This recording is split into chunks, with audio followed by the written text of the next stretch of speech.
Honey, let me tell you, in all my years of soaking up celebrity tea, I have never seen a fall from grace quite as swift as Ryan Reynolds and Blake Lively's. One minute, they were Hollywood's beloved king and queen, flashing perfect smiles on red carpets, collecting cushy endorsement deals, and starring in hit movies you couldn't avoid if you tried. Next thing you know, they're on the brink of a reputation meltdown so colossal that even the cast of Gossip Girl would drop their popcorn in disbelief. How did a couple so adored end up being dragged through one of the messiest scandals Tinseltown's ever seen? Sit tight, because this story's got secret plots, sneaky Hollywood power plays, and a whole lot of cringe. It all started when the pair made a grand entrance at Saturday Night Live's 50th anniversary. Now, the world expected a classy cameo, maybe a cute inside joke about Ryan's Deadpool antics, or a nod to Blake's days on that glitzy teen drama. But oh no, darling, that's not what happened at all. Instead, the couple waltzed in like they owned the joint, apparently forgetting that the walls were about to close in on them. Ryan, as usual, tried to play the charming clown. But the second he cracked that off-kilter joke, "How's it going? Great. Why? What have you heard?" the whole mood shifted. You could practically see the hush ripple through the crowd. Those laughs you heard? They weren't the "oh, that's hilarious" kind. They were the "did I just witness a train wreck in real time" kind. Then came the blow that truly set tongues wagging. Colin Jost, who just so happens to be Scarlett Johansson's husband, and we all know Scarlett is Ryan's ex-wife, delivered a snarky one-liner that made Blake Lively the punchline of a national TV gag. I'm talking about that moment where he compared a political figure's desperate attempt to patch things up with the White House to Justin Baldoni wanting to team back up with Blake. Baby, you could hear the oxygen evaporate from the room. It was savage. Blink, and you might have missed the way Blake's face iced over. She was probably hoping no one would connect the dots that she'd spent months spinning her own innocent victim narrative about that $400 million lawsuit fiasco. Yet there she was, front and center, with everyone side-eyeing her. And just like that, the internet was on fire. SNL had turned Ryan and Blake into live bait, and the piranhas in the comment sections were having a field day. But that was just a taste, sweetheart. The real drama was waiting behind the scenes. See, this all boils down to a nasty legal mess involving Justin Baldoni. Once upon a time, Justin was busy helming the highly anticipated film adaptation of It Ends With Us, a project he'd nurtured for years alongside author Colleen Hoover. He was a darling in Hollywood, respectful, well-liked, and definitely not the type to indulge in petty behind-the-scenes wars. But as soon as Blake landed the lead role, rumors started swirling that she demanded more creative control than your average A-lister. From hush-hush meetings to last-minute script rewrites, folks on set whispered that Blake was calling the shots and pushing Justin out of his own creation. In an industry built on power moves and silent alliances, a rising producer and director like Baldoni can't just let that slide. Before we knew it, lawsuits were flying around. Baldoni accused Blake, and later Ryan, of orchestrating a campaign to yank the film away from him. And Blake, oh, she went full victim, claiming Baldoni was the manipulative one. The press had a field day. Audiences got whiplash from hearing conflicting stories. Is Justin the sneaky saboteur? Or is it Blake with the ice-cold tactics? But trust me, once the legal docs started spilling into the public domain, it became a lot clearer who was playing dirty. And the more that came out, the more Ryan Reynolds found himself dragged into the chaos. He wasn't just the supportive husband in the background. He was actively working to sideline Baldoni. Now, if that isn't a messy trifecta, I don't know what is. And here's where Ryan's big mouth really took center stage. You know Ryan, always the quick-witted jokester, always ready with a snarky comment. Well, sometimes that mouth of his rights checks his reputation can't cash. Months before the SNL debacle, he took the worst approach possible to dealing with the Baldoni drama. He mocked it in his Deadpool projects. Word on the street says he created this cringe, nice pool alter ego, a squeaky clean, over-the-top feminist guy who was basically a caricature of everything Justin Baldoni stands for. The fans spotted the parallel fast, and they were not impressed. Twitter threads popped up comparing real quotes from Justin to fake lines from Nice Pool, calling Ryan's move petty and unprofessional. Sure, Ryan is known for mixing humor with real-life events, but there's a time and a place for that. And let's be real, mocking someone for championing social causes is a bold choice, bold as in awful idea.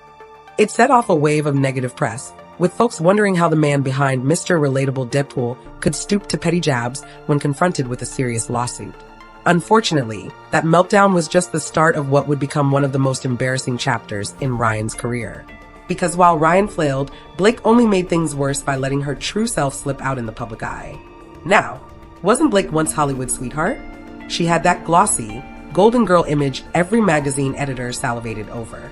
Remember how Gossip Girl fans used to rave about her as Serena van der Woodsen, the stylish, effortlessly cool debutante who always had the best lines? Well, behind the scenes, there was drama brewing for years.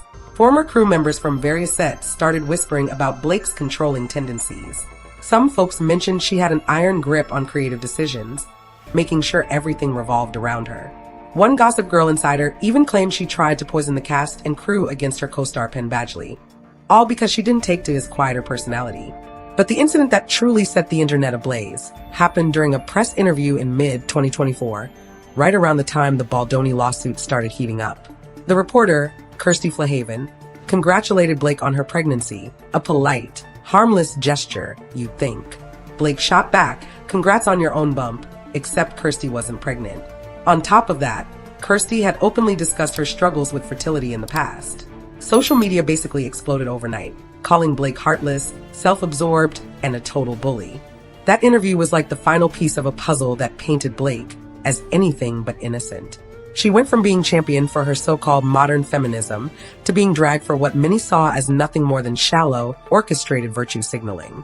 This fiasco marked the exact moment when the Blake Lively brand took a nosedive, and baby, it wasn't stopping anytime soon. A few months later, with her image in tatters and new lawsuit details erupting in the press every other day, Blake decided to call in the big guns. And I'm not talking about your run-of-the-mill Hollywood publicist, either. She went straight for a former CIA operative named Nick Shapiro, a man infamous for spinning major political scandals. Now, I don't know about you, but if you're trying to look like the honest, everyday woman who's been wronged by some big bad director, maybe don't hire the same dude who is out here covering up highly controversial political fiascos. But that's exactly what she did. And wouldn't you know, within weeks, certain news outlets began running puff pieces about how Blake was winning her legal battles, or how she was so brave for speaking up. Problem is, it didn't take long for Baldoni's team to clap back. They highlighted how suspicious it was that Blake's narrative was shifting headlines practically overnight, and how so many of the facts in her victory stories simply weren't true. Judges were denying her subpoenas left and right, and she was definitely not winning in the courtroom. But hey, it made for a neat headline for a hot second. All it truly did was confirm people's suspicions that Blake, and presumably Ryan, too, were pulling every shady string they could to control the media. The hypocrisy was glaring, especially since Blake had publicly raked Justin over the coals for employing his own PR firm. Like, sweetie, how are you gonna blast a man for getting professional help, then bring in an ex-CIA fixer who polishes political bombshells for a living? Folks saw right through it, and the backlash only grew. By now, the gossip mill was running nonstop, and Hollywood's elite were paying attention. Studios have one golden rule: if you're profitable and drama-free, they'll stand by you. But the moment you become a liability, they'll ice you out so fast, your reflection in the mirror might do a double take. Suddenly, production companies that once circled Blake and Ryan like sharks at a feeding frenzy started keeping their distance. You'd see subtle signs: an A-list director who was once open to working with them politely passing on new projects, or a major streaming service giving them the cold shoulder. Interviews dried up. Invitations to hush-hush industry gatherings evaporated. And that fiasco on SNL didn't help their case one bit. In fact, it was like the final push that told the rest of Hollywood, go on, let them sink. That savage joke about Blake revealed something crucial. Tinseltown had decided it was okay to roast them publicly. If SNL, a mainstream comedic institution, was comfortable poking at their lawsuit on air, that meant the golden aura around Ryan and Blake had officially lost its sparkle. And trust me, once Hollywood's gates start shutting, it's real hard to pry them back open. The couple went from red carpet royalty to industry outcasts in record time. But if you thought they might just apologize, lie low, and regroup, think again. Things escalated in a truly wild way once the final legal bombshell hit. By early 2025, Ryan couldn't hide behind Deadpool jokes anymore. The lawsuit named him right alongside Blake, accusing him of being part of a scorched earth plan to make sure Justin Baldoni never worked in Hollywood again, at least not on It Ends With Us. Word was, Ryan attended a top-secret meeting with Sony executives and demanded Baldoni be locked out of his own film. He wanted Blake to have full control, and he was willing to strong-arm the entire production if necessary. Those revelations spread like wildfire across entertainment sites. For a man who'd built a career on that lovable Twitter persona and comedic superhero vibes, it was a shocking turn. Suddenly, his good guy image looked about as solid as wet tissue paper. And just like that, any sympathetic spin about Ryan just trying to protect his wife gave way to Ryan is an industry bully. The court started looking closer at Ryan's role in harassing or sabotaging Baldoni. Studio insiders leaked emails revealing how pushy Ryan could be, and it painted him as far more calculating than fans ever suspected. Meanwhile, the last of Blake's carefully curated headlines fizzled. This final punch sealed the couple's fate. They'd spent so long trying to play puppet masters, but the strings got tangled around their own necks. Hollywood practically shrugged and moved on. The next generation of bright young stars began filling the talk show spots and red carpet events that used to be Blake and Ryan's domain. At that point, it didn't matter if they tried to blame media bias or bitter ex-co-stars. Everyone had seen enough. The Baldoni lawsuit was still in motion, and both Blake and Ryan were knee-deep in damage, control that just wasn't working. After that fiasco of an SNL cameo and the receipts being leaked all over the internet, nobody felt compelled to defend them. So here they are, once the toast of the town, now the butt of late-night jokes. They tried to manipulate the industry and spin the press, but they forgot one simple rule. Hollywood will only protect you if you can protect it. Once they dragged their drama out in public and tried to twist the narrative using hush-hush political fixers, folks realized the pair wasn't so golden after all. Maybe there's a parallel universe where Ryan kept his mouth shut and Blake stuck to the sunshine and flowers persona, collecting paychecks without stirring up lawsuits. But in this world, their downfall was as dramatic as any blockbuster they ever starred in. And the fall isn't over just yet. The legal battles rage on, new receipts keep dropping, and more industry players are pulling away. It's a cautionary tale about how quickly Hollywood royalty can lose it all. Even the biggest stars can't outrun a determined lawsuit, bitter exes, and a hungry media that loves a juicy scandal. And with that, my darlings, we've reached the end of this explosive saga for now. Thanks for supporting the Gossip Wire.